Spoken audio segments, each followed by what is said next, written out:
నమస్తే చేతన్ గారు. నమస్తే మేడం. చేతన్ గారు, మొన్న ఈ మధ్య నేను ఒక ఆర్టికల్ చదివానండి. మనము కిచెన్‌లో ఉపయోగించే సామాన్లు తోముకునే సోప్ గాని, ఆ పీచు ఏదైతే ఉంటుందో స్క్రబ్బు, వీటి వల్ల చాలా ప్రమాదం, హెల్త్‌కి చాలా ఇష్యూస్ వస్తా ఉన్నాయనేసి. అసలు వీటి వల్ల ఎలాంటి ప్రమాదం ఉంటుందండి? మీరు ఈ క్వెషన్ అడిగారు గదా! ఇప్పుడు నేను మీకు ఒకటి క్రాస్ క్వెషన్ అడుగుతాను. ఆ! ఆ! ఇప్పుడు మీ ఇంట్లో హ్యాండ్ వాష్ ఉందా? ఉందండి. ఉంది గదా! మీరు ఇంట్లో హ్యాండ్ వాష్ ఒక మహా అంటే 10 ఇయర్స్ నుంచి వాడుతున్నారు. అంతే. అంతకుముందు అందరి ఇంట్లల్లో హ్యాండ్ వాష్ ఉండకపోతుండే అంత. అవును. ఏదైతే ఇప్పుడు వాషింగ్ మెషిన్‌లు చాలా మంది ఇంట్లో ఉన్నాయి. ఇంతకుముందు వాషింగ్ మెషిన్‌లు గూడా ఉండకపోతుండే గదా! అందరూ రిన్ సబ్బు బార్‌లతోటి బట్టలు ఉతుక్కునేవాళ్ళం. ఉతుక్కుంటుండే. యెస్. అయితే ఎప్పుడైతే ఆ రిన్ సబ్బు చిన్నగా అయిపోతుండే గదా!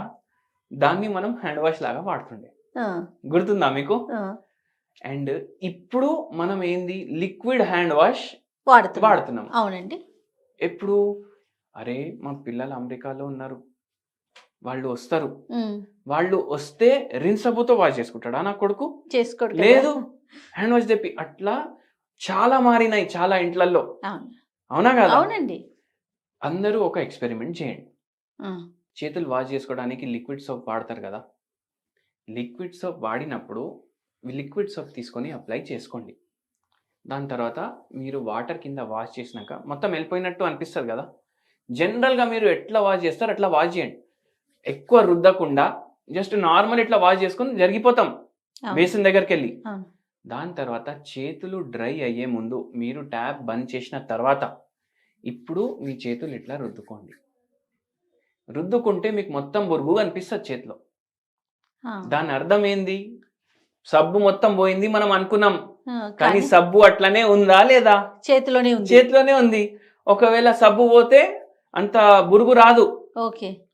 ఈ సబ్బు ఇట్లా మనం ఎప్పుడు చేసుకుంటాం హ్యాండ్ వాష్? తినే ముందు చేసుకుంటాం. అవును. అవే చేతులతోటి మీరు తింటే ఈ సబ్బు మీ బాడీలో పోతదా లేదా? ఖచ్చితంగా. సబ్బు అట్లా పోతే ఏమైతది? దాంట్లో ఉన్న కెమికల్‌లు అన్నీ పోతాయి. దాంతోటి చాలా మందికి గ్యాస్ట్రిక్ సమస్యలు వస్తున్నాయి. ఓహ్! ఒక పేషెంట్ మన దగ్గర వచ్చిండ్రు. పేషెంట్‌కి పైల్స్ ఉంది. ఫిస్టులా ఉంది. ఆయన చెప్తున్నారు. దెబ్బ దెబ్బ 2 నిమిషాల్లో తినేస్తది సార్. స్నానం గూడా 2 నిమిషాల్లో చేసేస్తది. ఇట్లా హ్యాండ్ వాష్ చేసుకుంటే గూడా అన్నీ ఫాస్ట్ చేస్తది పనులు. అంటే ఏంది? సబ్బు మొత్తం పోతదా స్నానంకి వెళ్ళినప్పుడు? సబ్బు మొత్తం పోతదా చేతులు కడుక్కున్నప్పుడు? హ్మ్. ఒకవేళ మాకు డైలీ సర్వెంట్ మేడ్ ఒస్తది. బాసన్లు తోమేసి పోతది. ఆమె తోమితే 45 మినిట్స్ పడ్డదనుకోండి. ఒకవేళ ఆమె డుమ్మా కొట్టిందనుకోండి. మా ఆవిడ చేస్తే 15 నిమిషాల్లో అయిపోతది పని. హ్మ్. తొందరగా సబ్బు పెట్టడం, ఇట్లా దాని కింద పెట్టడం, తీసేయడం. అట్‌లీస్ట్ వాళ్ళ ఇంట్లో 45 మినిట్స్ అయితుంది. వేరే వాళ్ళ ఇంట్లో ఇప్పుడు కొందరు ఎవరైతే మేడ్స్ వస్తారో వాళ్ళకి కూడా ఫుల్ డిమాండ్ ఉంటది. అవును. ఒక్కొక్కరు 10 ఇంట్లలకు పోతారు. అవును. ఒక్కొక్క ఇంట్లో హాఫ్ అన్ అవర్‌లో పని చేసి ఎళ్ళిపోతారు. వాళ్ళు కరెక్ట్‌గా సబ్బు పోయేటట్టు వాష్ చేస్తున్నారా లేదా? యెస్. ఇంకోటి ఇప్పుడు బాసన్లు వాష్ చేసి మనం తినడానికి కూర్చుంటాం గదా! ఎన్నో సార్లు మనం విమ్ సబ్బు వాడతాం. యెస్. దాన్ దాని మీద కనిపిస్తా ఉంటుంది. కనిపిస్తది. దాని అర్థం ఏంది? మీరు పప్పు అన్నం తింటున్నారంటే అంచుకు విమ్ పెట్టుకొని తింటున్నారు. Oh my God! అవునా కాదా? హ్మ్. కరెక్ట్ గదా! అంతే కదండీ. అప్పుడు ఏమైతది? బీపీలో మార్పు, షుగర్ వ్యాధిలో మార్పు. హ్మ్. షుగర్ వ్యాధి లేదంటే షుగర్ వ్యాధి వచ్చే ఛాన్స్. అవునా కాదా? అచ్చా! ఇంకోటి మీరు గమనించండి. ఎవరైతే బట్టలు ఉతికే పని జేస్తరో, ఎవరైతే బాసన్లు తోమే పని జేస్తరో, వాళ్ళ చేతులు, కాళ్ళు ఒకసారి అబ్జర్వ్ జేయండి. ఏదో స్కిన్ ప్రాబ్లమ్ వచ్చేస్తది వాళ్ళకు. దేనివల్ల? ఈ సబ్బు వల్ల. హ్మ్. అదే సబ్బు లోపలికి వెళ్తే ఎన్నో ఏండ్లు హ్మ్. కష్టపడి లోపలికి ఎళ్తుంది అంటే ఎంత ప్రమాదకరం అయిపోతది అది. హ్మ్. అవునా కాదా? ఇవన్నీ అయితాయి. మళ్ళా కొందరు ఏం చేస్తారు? అరే! మా ఆయనకి డయాబెటీస్ వచ్చింది. ఇప్పుడు ఆయన రైస్ తినొద్దు. నేను డైలీ చపాతీ చేసి ఇస్తా ఆయనకు. ఇప్పుడు శ్రావణ మాసం ఉంది. మొత్తం శుభ్రంగా ఉండాలి. శివునికి పూజ చేయాలి, హ్మ్. అభిషేకం చేయాలి. అవునా కాదా? అవును. ఏం చేస్తారు? వాళ్ళ కిచెన్ ప్లాట్‌ఫార్మ్ ఉంటది. వాళ్ళ కిచెన్ ప్లాట్‌ఫార్మ్ మీద సబ్బు ఏస్తారు. మొత్తం వాష్ చేస్తారు. సబ్బు మొత్తం పోయిందా లేదా కూడా తెలవదు. దాని మీదనే చపాతీ చేస్తారు. చపాతీ చేస్తారు. రొట్టె చేస్తారు. అంటే మీ ఆయనకి మీరే పాయిజన్ ఇస్తున్నారు, అవునా కదా? అట్లా ఇస్తే ఏమవుతుంది, షుగర్ అది ఇంకా కూడా కాంప్లికేట్ అయ్యే ఛాన్స్ ఉండదా? ఓకే. ఉంటది. ఇన్ని ప్రాబ్లంలు ఉంటాయి సబ్బుతోటి. Oh my God. ఇది మనం ఆలోచించము. మరి ఆల్టర్నేటివ్ అంటే ఏం ఆలోచించాలంటారు? ఆల్టర్నేటివ్ ఏం ఆలోచించాలి అంటే, మీరు ప్రతిరోజు ఆ కిచెన్ ప్లాట్ఫామ్ సబ్బుతోటి కడగడం ఆపండి ఫస్ట్. ఎందుకంటే బట్ట ఉంది సరే, ఒక 10 సార్లు మనం వాటర్లో పిండేసేయచ్చు, సబ్బు పోతుందని అనుకోవచ్చు. బాసన్లు క్లీన్ చేసేటప్పుడు మీరు ఎక్స్ట్రా కాషియస్ ఉండండి.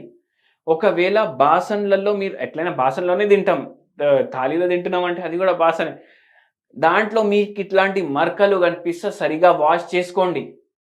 సబ్బు మరకలు కనిపిస్తే అట్లనే తినకండి. ఏమైతుంది తినేసేయి అనేసి తినకండి, మంచిగా వాష్ చేసుకోండి. బయటికి పోతే ఎంత ఆలోచిస్తాం, ఒక హోటల్కి పోయి ఒక మరక ఏమైనా మనకు కనిపిస్తే ప్లేట్ చేంజ్ చేపిస్తామా లేదా? 100%. మళ్ళీ ఇంట్లో ఎందుకు చేంజ్ చేయొద్దు? ఇవి హైజీన్ ఫాలో చేయండి. మీరు హ్యాండ్ వాష్లు వాడుతున్నారంటే మంచిగా వాష్ చేయండి చేతులు. హ్యాండ్ వాష్ అమ్మేటోడే చెప్తాడు 30 సెకండ్లు అయినా రుద్దండి అనేసి. దాని తర్వాత ఒక నిమిషం మీరు మంచిగా వాష్ చేయండి వాటర్ కింద, మొత్తం సబ్బు వాల్. మళ్ళా తర్వాత ఇట్లా చేసి చూసుకోండి మీకు బురుగు కనిపిస్తుందా లేదా. కనిపించలేని ఇప్పుడు వరకు మీరు వాష్ చేయండి అట్లా. అండ్ మరీ కొందరికి అలవాటు అయిపోతుంది, అతి శుభ్రత రోగం అంటారు. కొద్ది సేపటికి సబ్బు పెట్టుకొని వాష్ చేస్తారు. అట్లా చెయ్యకండి. ఆ సబ్బు వల్ల మీ స్కిన్ కూడా డ్యామేజ్ అవుతుంది. అది మన కణాలు ఉంటాయి కదా, అన్ని సెల్స్ ఉంటాయి మన బాడీలో, ఆ సెల్స్ లో కూడా అది పోతుంది. అదే మనం తినేటప్పుడు మళ్ళా పోతుంది అట్లా. మళ్ళా చాలా మంది ఏం తప్పు చేస్తారు తెలుసా మీకు? మనం బాసన్లు తోముకోవడానికి ఒకటి అల్యూమినియంది కాదు స్క్రబ్ అవి పర్చేస్ చేసుకుంటాం కదా.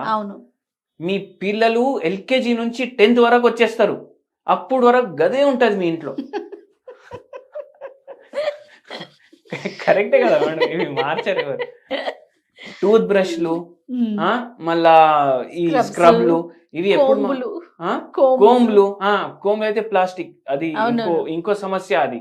కానీ ఏమైతుంది దీంట్లో ఇప్పుడు, ఎట్లా అయితే ఇప్పుడు కొన్ని పాత ఏమంటారు మగ్స్ ఉంటాయి, మీరు బయట ఎక్కడో బౌండరీ వాల్ బయట ఎక్కడో వెనకాల పెట్టేస్తారు, ఎప్పుడో పడేద్దాం అనేసి అట్లనే మర్చిపోతారు కదా.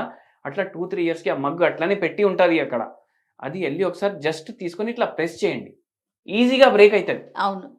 అంటే ఈ స్క్రబ్ ఏదైతే వాడుతున్నారో దాంట్లో ఉన్న మైక్రో ప్లాస్టిక్ కూడా బ్రేక్ అవుతుంది కదా, అది ఒక్కొక్కసారి ప్లేట్ మీదనే మిగిలిపోతుంది కదా. అవును.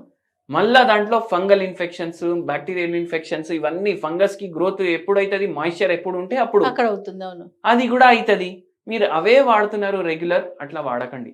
టూత్ బ్రష్లు రెగ్యులర్గా మార్చండి. మళ్ళీ వెరీ ఇంపార్టెంట్లీ ఏంది నేను చెప్తాను మీకు, మీరు కానీ ఎవరైనా ఒక 30 ఏండ్లు ఎవరైతే వయసు ఉన్నది, 40 ఏండ్లు ఉన్నవాళ్ళు చిన్నప్పుడు గుర్తు తెచ్చుకోండి, అందరింట్లో టూత్ పేస్ట్ కూడా ఉండకపోతుండే, అవునా కదా? టూత్ పేస్ట్ లో కూడా ఏదో డిటర్జెంట్ ఏజెంట్ ఉంటది కదా, అది కూడా కడుపులో పోతే ప్రాబ్లం అవుతుంది. అప్పుడు దేనితోటి మనం బ్రష్ చేసుకుంటుండే, మంజన్ తోటి కానీ ఆయుర్వేదం మంజన్ తోటి, లేదు అంటే ఉప్పుతోటి బ్రష్ చేసుకుంటుండే మనం. అయితే ఏంది అంటే తర్వాత వచ్చి కొందరు ఫారెన్ కంపెనీ వాళ్ళు చెప్పి అరే ఉప్పు మంచిది కాదు మా టూత్ పేస్ట్ వాడండి అనేసి, ఇప్పుడు అదే కంపెనీ వాళ్ళు టూత్ పేస్ట్ లో ఉప్పు కలిపేసి అమ్ముతున్నారు. కానీ మనకు ఏమొచ్చేసింది మైండ్ లో, టూత్ పేస్ట్ మంచిది ఉప్పు కన్నా, అవునా కదా? అయితే మీరు టూత్ పేస్ట్ కూడా వాడుతున్నారంటే ఇట్లా 2 సార్లు ఇట్లా పొక్కులించేసి రాకండి, మొత్తం మీకు టూత్ పేస్ట్ టేస్ట్ ఉండొద్దు మీ నోట్లో, అప్పుడు వరకు మీరు పొక్కులించాలి. ఇది కొద్దిగా వెరీ ఇంపార్టెంట్ పాయింట్స్. రైట్. ఇవన్నీ చిన్న చిన్న విషయాలే కానీ డాక్టర్ గారు, కానీ ఆలోచిస్తే నెగ్లెక్ట్ చేస్తే చాలా పెద్ద పెద్ద ప్రమాదాలు జరగడానికి అవకాశం ఉంటుంది కదండి? అవునండి. రైట్. తగిన జాగ్రత్తలు తీసుకోవటం మంచిది. థ్యాంక్ యూ సో మచ్ అండి.